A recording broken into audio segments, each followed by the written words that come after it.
네, 안녕하세요. 멘탈리즘 무다의 철희영입니다. 네, 어제는 경기 침체에 대한 공포 심리가 확대되며 약세를 보였던 미국 증시가 하루 만에 태도를 바꿔 급등했습니다. 3대 지수가 모두 올랐고 나스닥은 2%나 올랐는데요. 오늘은 또 무슨 일이 있었던 걸까요? 오늘은 요즘 시장의 최대 화두라 할 수 있는 물가와 고용에 대한 지표가 동시에 발표된 날이었습니다.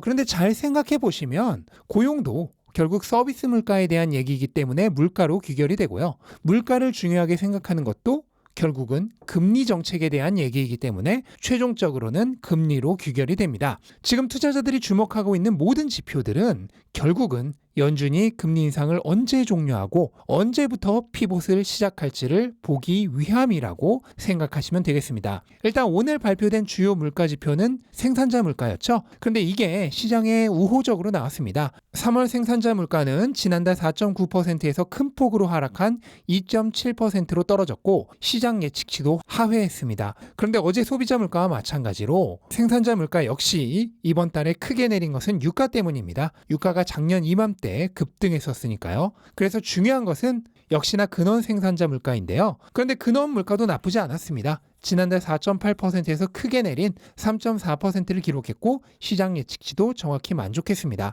생산자 물가는 소비자 물가에 대한 선행 지표이죠. 생산자 물가가 낮아지면 기업들이 제품과 서비스를 만들어내고 제공하기 위한 비용이 낮아진다는 얘기입니다. 따라서 이것은 최종 판매 가격에 전가되고 결국 소비자 물가도 낮아집니다. 물론 시차는 존재하지만 어쨌든 물가의 방향을 보여주고 있다는 데 의의가 있습니다. 그리고 이날 발표된 고용 지표도 시장에 우호적으로 나왔죠. 신규 실업수당 청구 건수가 지난주 22만 8천 건보다 1만 1천 건 높고 예상치보다도 높은 23만 9천 건이 나왔습니다. 연속 청구 건수는 지난주보다 살짝 낮아지긴 했는데 오차 범위 수준으로 크게 의미 있는 변동은 아니었습니다. 실업수당 청구 건수는 지난주에 이어 연속으로 높아지는 모습을 보이고 있습니다. 이게 무엇을 의미할까요? 결국 미국의 고용이 약해지고 있는 모습이 보이고 있는 것입니다. 그런데 고용은 나빠지는 게 무조건 호재가 아니죠. 호재와 악재가 동시에 존재하는 상황이라고 말씀을 드렸습니다. 호재는 고용이 약해짐으로 인해 향후 서비스 물가가 내려갈 것이고 그로 인해 연준의 피봇 시기가 앞당겨질 것이라는 기대가 강해지는 점입니다. 그리고 악재는 고용이 약해지고 실업이 늘어나면서 경기 침체의 위험이 증가할 것이라는 우려가 강해지는 점이죠.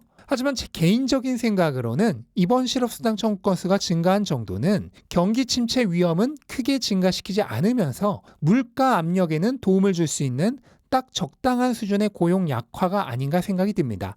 왜냐하면 역사적인 평균 실업수당 청구 건수가 36만 8천 건 정도로 지금의 실업수당 청구 건수 수준은 거기에 훨씬 못 미치는 정도이기 때문입니다. 어제 설명드렸듯 주거비도 꺾이는 징조가 나타나기 시작했고 고용도 꺾이는 징조가 나타나기 시작했습니다. 생산자 물가가 보여주듯 조만간 물가는 하락할 것이고 연준은 금리 인상을 멈출 것입니다. 그렇게 되면 앞으로 어떤 일이 일어날지는 자명하죠. 시장의 방향은 틀리지 않았습니다. 이제부터 상승장이 시작될 것입니다.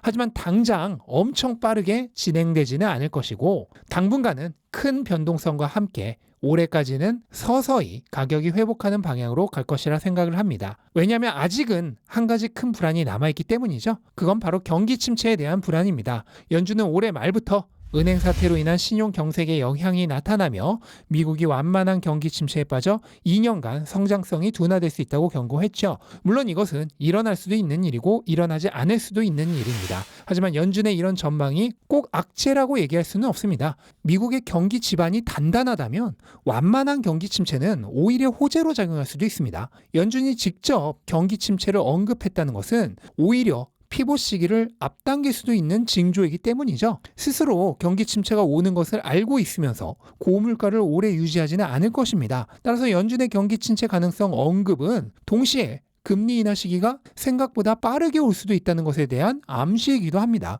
물론 경기 침체가 오면 기업들의 수입이 약해지면서 증시에는 하방 요인으로 작용하겠지만 그게 약한 수준의 침체일 경우에는 얘기가 다릅니다. 그때는 기업들이 비용 절감으로 수익 감소에 대한 손실을 슬기롭게 극복해내면서 연준의 피봇으로 유동성이 확장되며 돈이 다시 증시로 흘러들어올 수 있기 때문입니다. 그렇게 되면 증시 역시도 경기 침체로 인한 악재를 유동성 증가로 인한 호재가 덮게 될 가능성도 있는 것입니다. 이런 흐름이 된다면 오히려 완만한 경기 침체는 증시의 악재가 아닌 호재가 될 것입니다. 지금처럼 불안한 시국에 증시 3대 지수 중에서도 가장 인기가 없는 것은 역시나 기술주 위주의 나스닥이죠. 하지만 그런 나스닥조차도 하락 추세선을 돌파해서 완전한 상승 추세로 접어들고 있습니다. 아직은 입구 단계인 전환기에 해당합니다. 그러니까 완전히 고단기어로 전환된 게 아니고 이제 막 후진기어에서 중립을 거쳐 저단으로 들어가고 있는 정도의 상황입니다. 하지만 우리가 알아두어야 할 게 하나 있죠. 모든 불확실성이 사라졌을 땐 이미 고단 모드에 들어가 있을 것이란 사실입니다.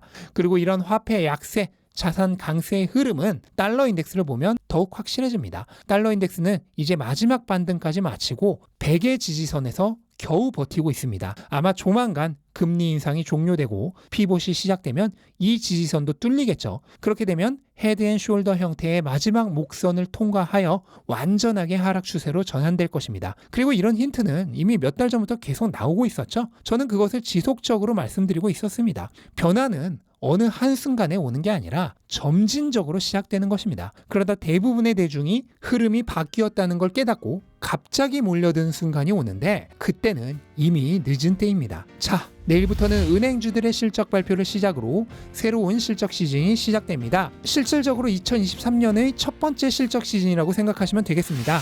특히 이번 실적 시즌은 은행주들이 정말 중요하죠. 투자자들은 매의 눈으로 은행들의 뱅크런 위험성을 찾으려고 할 것입니다. 따라서 은행들이 얼마나 튼실한 재무 건정성을 지니고 있는지를 보여주는 것에 따라 시장은 큰 변동성을 가질 수 있습니다. 이번 실적 시즌만큼은 빅테크들보다도 오히려 은행주들의 실적이 더 중요한 이유입니다. 하지만 그 결과는 어차피 단기적인 영향을 미칠 뿐이기에 너무 크게 염려하실 필요는 없습니다. 여러분이 애플이나 구글, 테슬라에 투자하고 있는데 2023년 1분기에 은행 몇 곳이 조금 부실해서 주가가 크게 내린다고 해서 그게 여러분들이 투자하고 있는 기업의 몇 년 후 펀더멘털에 무슨 영향을 줄까요? 별 의미 없는 단기적 변동일 뿐입니다. 따라서 이런 흐름에 동조하지 마시고 언제나 내가 가진 자산에 미래 가치에 집중하는 투자를 하셨으면 좋겠습니다.